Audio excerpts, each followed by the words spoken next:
السلام علیکم دوستو، خوش آمدید۔ آج ہم بات کریں گے آنے والی قسط بستہ ساتوں کے ٹیزر کی۔ اس مختصر پرومو میں کئی ایسے اشارے ملتے ہیں جو بتاتے ہیں کہ کہانی اب ایک اہم موڑ لینے والی۔ آئیے جانتے ہیں کہ ٹیزر سے کیا اندازہ ہوتا ہے۔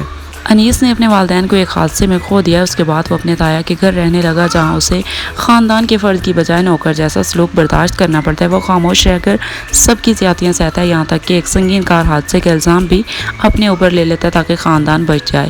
بعد میں وہ آہستہ آہستہ اپنے حق اور اپنے رشتوں کے لیے کھڑا ہونا شروع ہوتا ہے۔ ہنسا ایک مضبوط اور خوددار لڑکی ہے۔ اپنے والد کے انتقال کے بعد اسے اپنے ہی بھائی اور بھابھی کی ناانصافی کا سامنا کرنا پڑتا ہے، جو اس کے حقوق اور تعلیم میں رکاوٹ بنتے ہیں۔ وہ مشکلات کے باوجود ہار نہیں مانتی اور ہر موقع پر اپنے حق کے لیے آواز اٹھاتی ہے۔ شیری انیس کی کزن ہے اور اس کے ساتھ مسلسل سخت رویہ رکھتی ہے۔ وہ اکثر اس کی بے عزتی کرتی ہے اور اسے خاندان میں کمتر ثابت کرنے کی کوشش کرتی ہے۔